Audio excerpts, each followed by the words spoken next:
नमस्कार दोस्तों, आप सभी का स्वागत है हमारे YouTube चैनल पर ज्ञानी क्लासेस पर। मैं आशा करता हूं कि आप लोग बिल्कुल ठीक है, स्वस्थ और मजे में होंगे। तो दोस्तों, हम यहां पर डेली करंट अफेयर की क्लासेस करते हैं और यहां पर हम हर दिन 15 सबसे महत्वपूर्ण करंट अफेयर के बारे में यहाँ पे चर्चा करते हैं।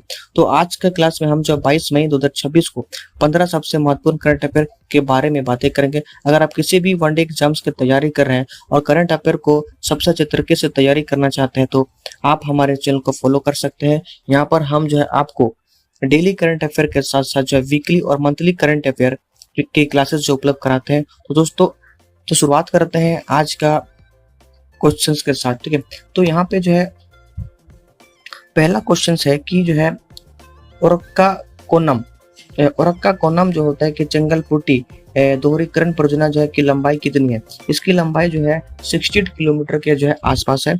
और उसके बाद हम लोग इसमें इंपॉर्टेंट पॉइंट को देखते हैं। तो इंपॉर्टेंट पॉइंट में कि भारत रेलवे जो है ओरक्का कोनम जो चंगलपुटी जो है दोहरीकरण परियोजना की जो मंजूरी मिली सरकार की तरफ से, और ये जो परियोजना की लंबाई है 68 किलोमीटर के आसपास है और कुल लागत जो है यहाँ पे 993 करोड़ के आसपास है। यह परियोजना जो है चेन्नई के उपनगरीय रेलवे नेटवर्क का हिस्सा है और इस परियोजना का उद्देश्य होता है कि तेज और सुरक्षित रेल परिवहन जो है अच्छे से संचालित हो। और भारत रेलवे का मुख्यालय की बात करें तो जो है रेल भवन नई दिल्ली में है और यहाँ के जो चेयरमैन है रेलवे के सतीश कुमार है। ठीक है, तो हम लोग अगले क्वेश्चन की तरफ चलते हैं। तो अगले क्वेश्चन हम लोग का जो है नागालैंड से है। ठीक है, नागालैंड का जो होता है कि coffee value chain development mission किसने लॉन्च किया था। जो है ये मिशन जो है ज्योतिरादित्य सिद्धि ने, ठीक है, सिद्धिया ने लॉन्च किया था। और आगे हम लोग जो पढ़ते हैं कुछ इंपॉर्टेंट टॉपिक्स के, यहाँ पे जो है ज्योतिरादित्य सिद्धि ने जो है नागालैंड के लिए जो है coffee value chain development mission launch किया है। ये मिशन जो है पूरा जो है 175 करोड़ की लागत से जो बनेगा, मतलब जो होगा, ठीक है, लॉन्च होगा। और इसमें जो होता है कि मिशन में जो परिकल्पना जो बॉन्डिंग नॉर्थ ईस्ट जो होता है कि फॉर्मिंग ऑफ नागालैंड, हाँ, north east coffees of Nagaland से है। नागालैंड सरकार का लक्ष्य है कि भाई 2047 तक, मतलब 2047 तक 50,000 हेक्टेयर की कॉफी खेती जो है विस्तार किया जाएगा, ये मतलब बनाया जाएगा। नागालैंड की राजधानी की बात करें तो ये जो है कॉमन है। और नागालैंड के जो मुख्यमंत्री है, इसका जो मुख्यमंत्री का नाम है जो है नेफिरू रियो है। और यहाँ के जो राज्यपाल है अजय कुमार जो है भल्ला है। ठीक है, तो हम लोग आगे बढ़ते हैं। आगे में अगले क्वेश्चन में हम लोग बढ़ते हैं जहां पर जो है BSI द्वारा जो है नए मानक से पेट्रोल के मिश्रण को शामिल किया गया है। तो उसमें जो है पेट्रोल के मिश्रण जो है क्या है। ठीक है, तो यहाँ पे हम लोग का इसका आंसर होगा C नंबर, जहां पर पेट्रोल में एथेनॉल के मात्रा को यहाँ पे दिखाया गया है E22, फिर E25, E27 और E30। तो इस टॉपिक में हम लोग जो इम्पोर्टेंट पॉइंट में हम लोग जाते हैं। तो इम्पोर्टेंट पॉइंट में हम लोग को मिलता है कि BSI, ठीक है, BSI ने जो पेट्रोल मानक जारी किया है और इसमें जो है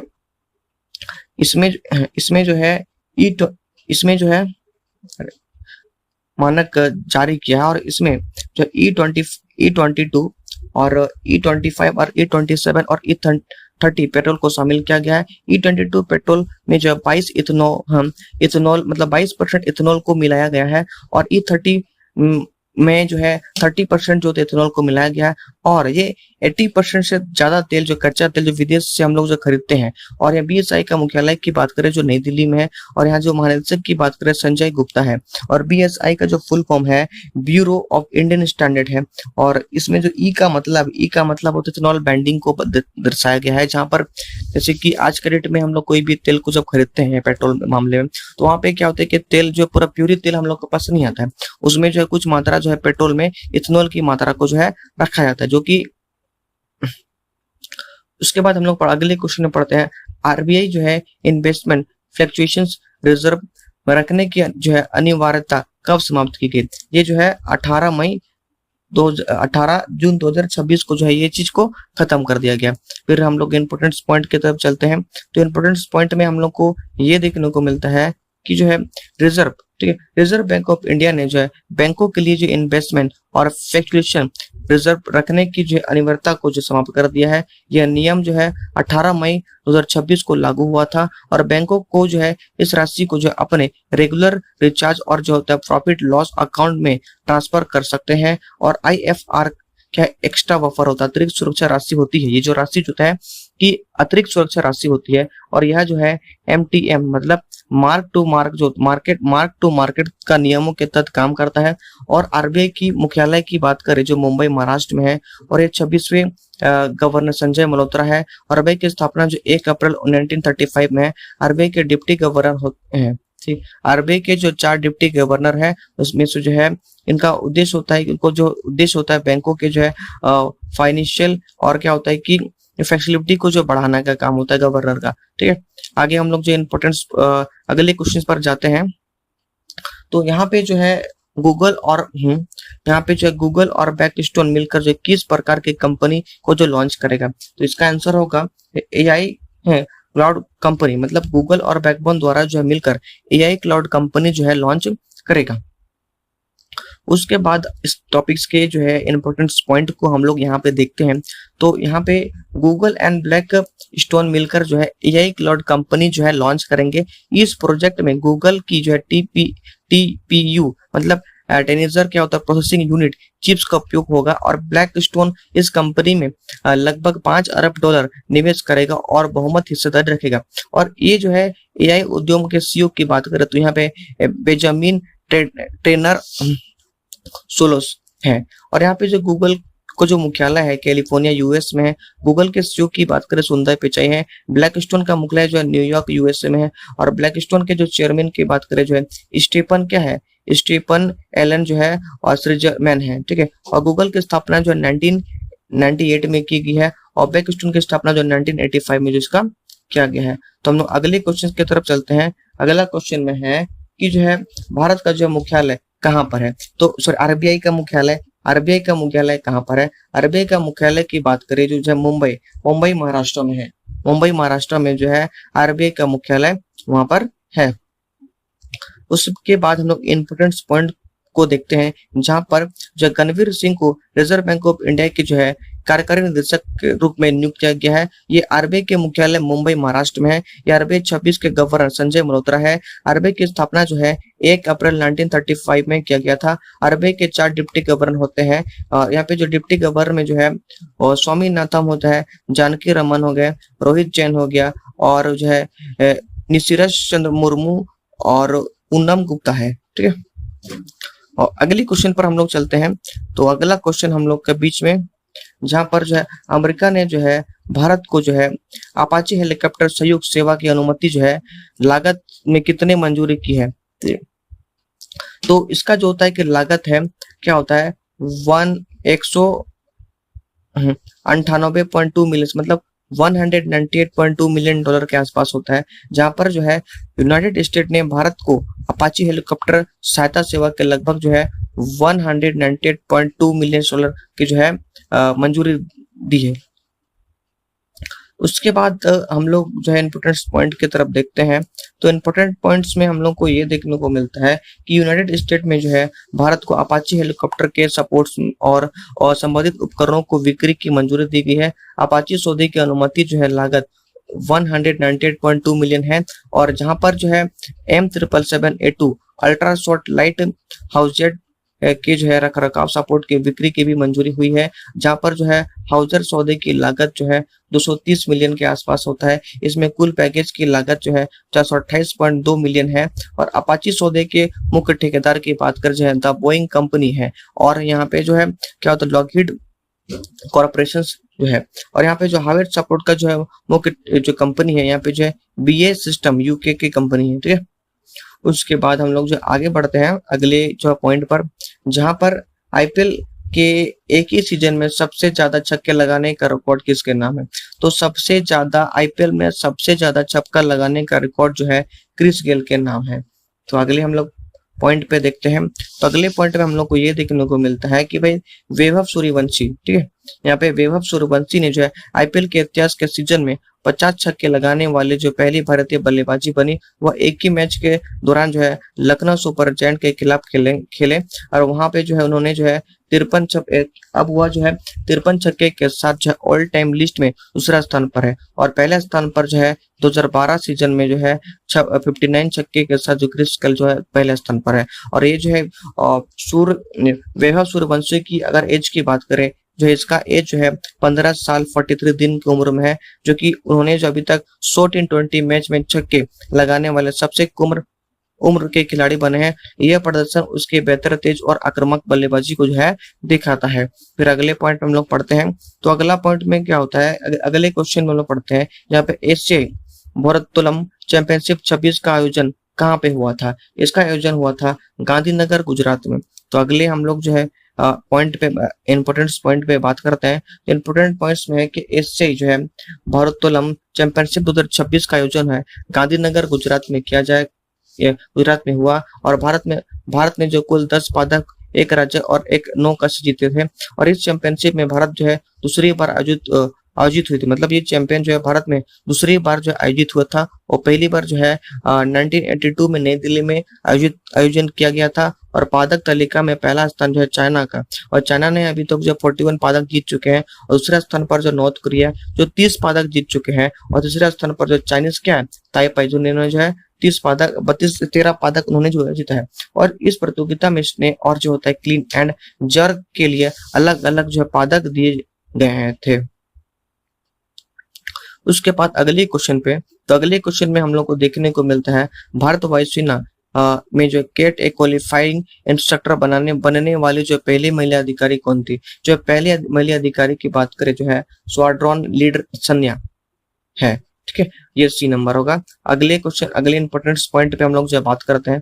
तो अगले इंपोर्टेंट पॉइंट हम लोग को देखने को मिलता है यहाँ पे जो है स्क्वाड्रन लीडर सन्या इंडियन एयरफोर्स में जो कैट ए क्वालिफाइंग इंस्ट्रक्टर बनने वाली जो पहली महिला अधिकारी बनी है। और CA लेवल के जो पायलट अन्य पायलटों को ट्रेन कर सकता है, मतलब ट्रेन कर सकता है। और जो है एडवांस उड़ान कौशल का मूल्यांकन भी कर सकता है। CB कैट बी में जो मकान उड़ान प्रशिक्षण दिया जाता है। और कैट C में जो है प्रशिक्षु पायलटों के लिए जो है होता है।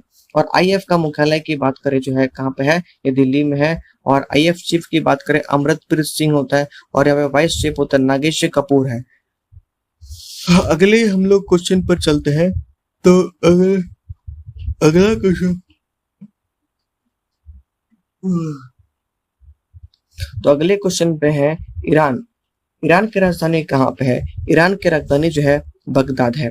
ठीक है, तो इसमें हम लोग इंपोर्टेंट पॉइंट की तरफ जाते हैं। तो इंपोर्टेंट पॉइंट में हम लोग को ये देखने को मिलता है कि जो है अली फली क्या होता है कदम अली जैसे इराक में सबसे कम उम्र के जो PM बने हैं। और इसके बाद इराक के जो PM मोहम्मद सिया अल सुदानी बने। और इराक की राजधानी की बात करें जो बगदाद में है। इराक की जो मुद्रा इराकी दीनार है। और इराक के राष्ट्रपति जो है नाजिर अल आमदी है। ठीक है, उसके बाद हम लोग जो अगले पॉइंट पे हम लोग जाते हैं, अगले क्वेश्चन पर,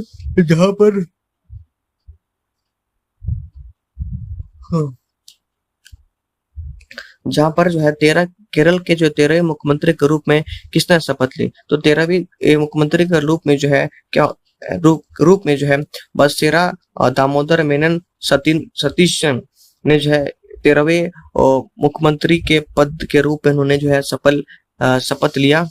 और हम लोग बात करते हैं अगले पॉइंट में। तो अगला पॉइंट हम लोग को देखने को मिलता है क्या है, तो वैश्य दामोदर मेनन और सतीश के केरला ने जो 13वें मुख्यमंत्री के रूप में उन्होंने जो है शपथ ली। उन्होंने जो है पिनराई विजेता का स्थान लिया था। और ये है यूनाइटेड डेमोक्रेटिक फ्रंट ऐसे संबंधित है। उन्होंने जो है राजेंद्र विश्वनाथम अलकरिन ने उनको शपथ दिलाई थी। केरल की राजधानी जो है यहाँ पे तिरुवनंतपुरम में स्थित है।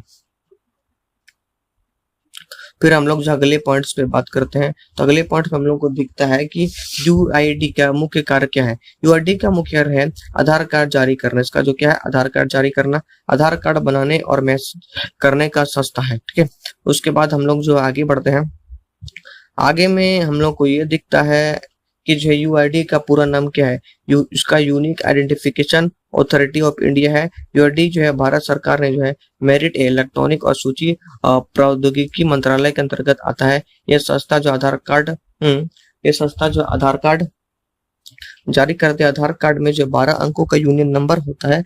आधार कार्ड की बात करें तो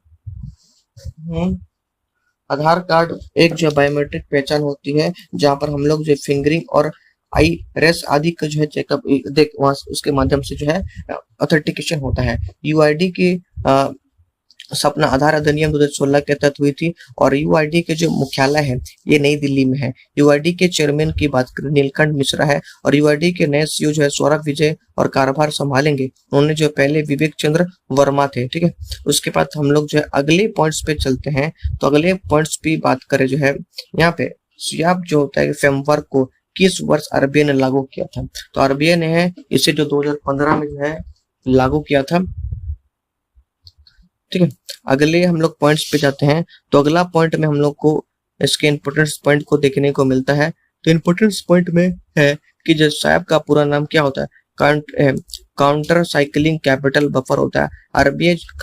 आरबीआई को जो कब लागू किया था, फरवरी 2015 में। क्या होता है SWIFT का मुख्य उद्देश्य क्या है, बैंकों का अतिरिक्त पूंजी जमा करना और जोखिम कम करना। SWIFT किन चीजों को आधारित है, ये क्रेडिट टू जीडीपी गैप होता है। SWIFT का संबंध किस क्षेत्र से है, बैंकिंग पूंजी प्रयत्न करना। साइबर का विचार किस घटना के बाद हुआ था, 2008 के विश्व वित्तीय संकट के बाद हुआ था। SWIFT को किस संस्था ने प्रस्ताव किया था, ये जो है बेसल कमेटी ने जो है बैंकिंग सुपरविजन के द्वारा जो है SWIFT संस्था का जो प्रस्ताव पास हुआ था। इसका जो मुख्यालय मुंबई में है और स्थापित कब हुआ था, 1 अप्रैल 1995 को जो है इसका स्थापना दिवस के रूप में मनाया जाता है। अब हम लोग बात करते हैं इंपोर्टेंट डेज में। तो इंपोर्टेंट डेज में सबसे पहले हम लोग 17 मई के इंपोर्टेंट डेज के बारे में बात करते हैं, जहां पर जो यह दिन जो है उन लोगों के खिलाफ जो है जागरूकता के लिए मनाया जाता है जो सामुदायिक और क्या होता है समलैंगिक, ट्रांसजेंडर आदि के साथ भेदभाव करते हैं। ये जो है अब ये इसका मतलब होता है कि सभी लोगों के साथ बराबर अधिकार मिले। At the heart of democracy भी इसको हम लोग कहते हैं इसका थीम को। अब उसके बाद हम लोग बात करते हैं 18 मई में। 18 मई में क्या होता है कि अंतर्राष्ट्रीय संग्रहालय दिवस के रूप में मनाते हैं, जहाँ पे जो उसका थीम है museum uniting and dividing the world. यहाँ पे जो संग्रहालय में है इतिहास और संस्कृति से जोड़ता है।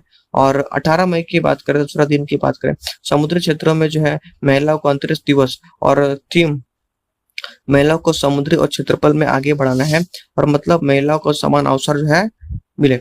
उसके बाद हम लोग जो है आगे बढ़ते हैं 20 नंबर में। तो 20 नंबर में है जो विश्व मधुमक्खी दिवस। तो इसका जो थीम है people be together of the people and planet and मधुमक्खी पर्यावरण और खेती के लिए जो बहुत जरूरी होता है। और यहाँ पे 21 मई 2026 की बात करें तो अंतर्राष्ट्रीय चाय दिवस, इंटरनेशनल डेज की बात करें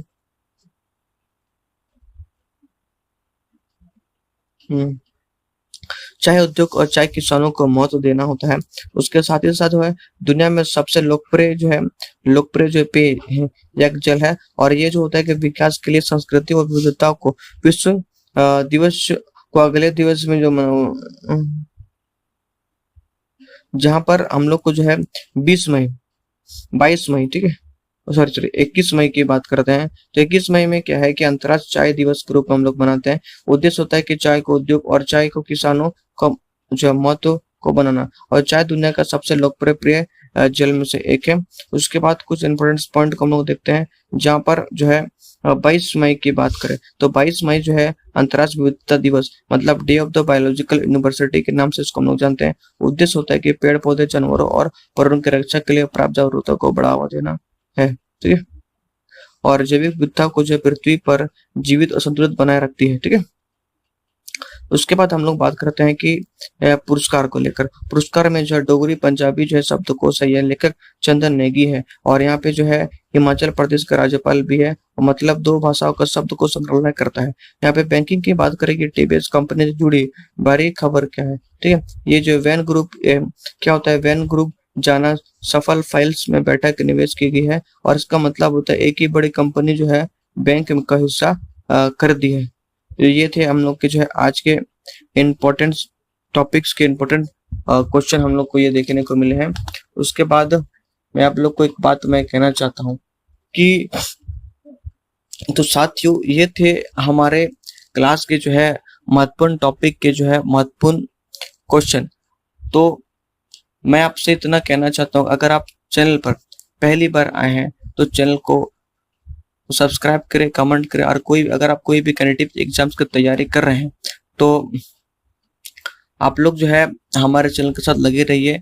तो दोस्तों, उम्मीद है कि भाई आज का क्लास जो है आप लोगों के लिए जो मददगार साबित हुआ होगा। वीडियो को जो है लाइक करो और लाइक करें और अपने दोस्तों तक शेयर करना ना भूलें, ताकि ये जानकारी जो और भी छात्रों तक पहुंचे।